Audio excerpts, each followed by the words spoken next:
Hey everyone, and welcome back to another video. Today we're going to be unboxing the iPhone 15 Pro Max, which I have inside of this box.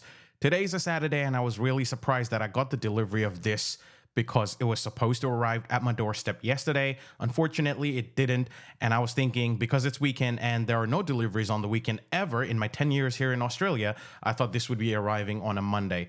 But luckily, it came today and very early in the morning as well. So let's unbox this.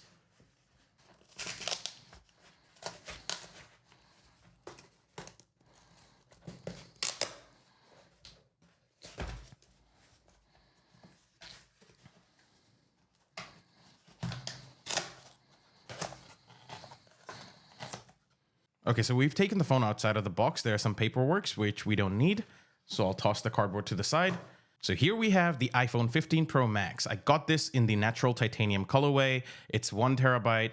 So let's unbox this now without any further delays.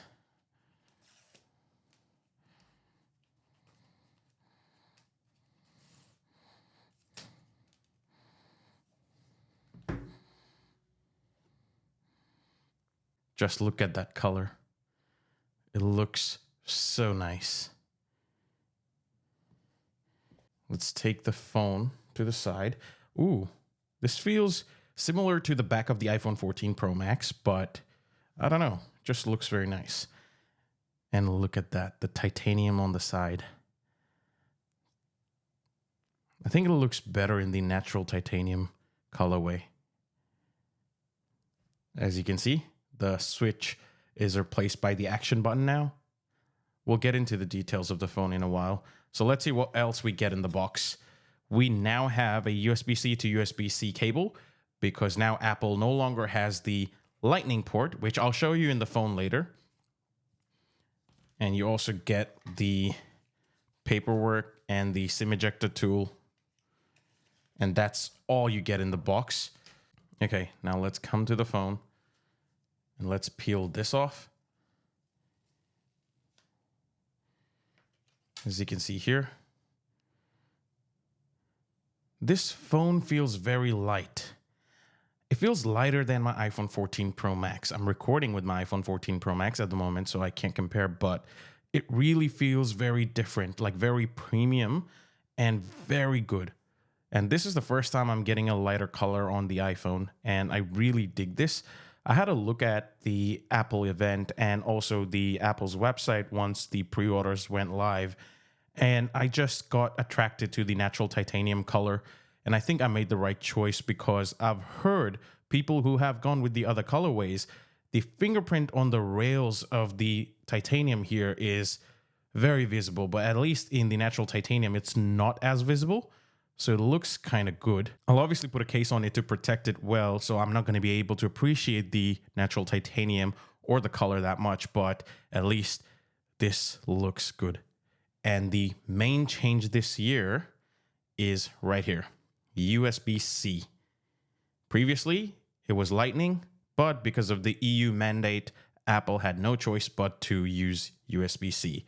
If EU hadn't forced Apple, I think they would still use the Lightning.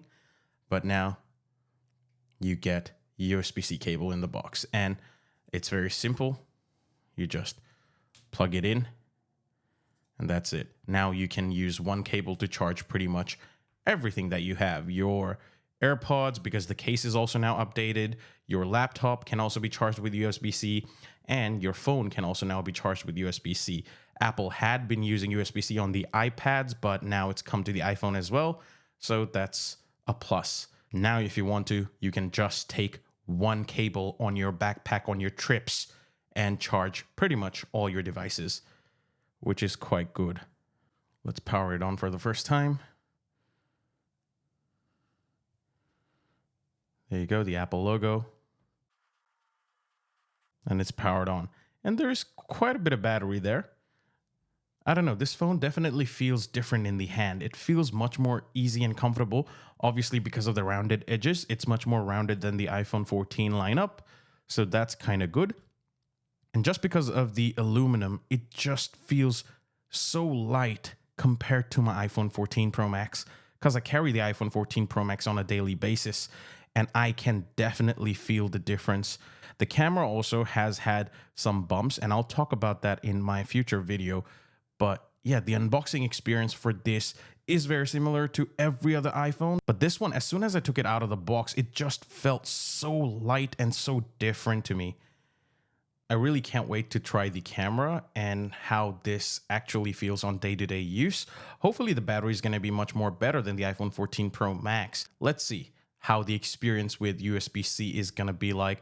I have used many Android phones, which all of them have USB-C. So I feel like this is not going to be that much of a different, but we'll see. This is the first iPhone with USB-C, so there has to be some sort of difference that you'll be able to notice. I guess I'll leave it here for the moment. Thank you for watching this video. I will make a review video after I've used it for a couple of weeks, but for now, thank you for watching. I'll see you in the next one. Till then, peace.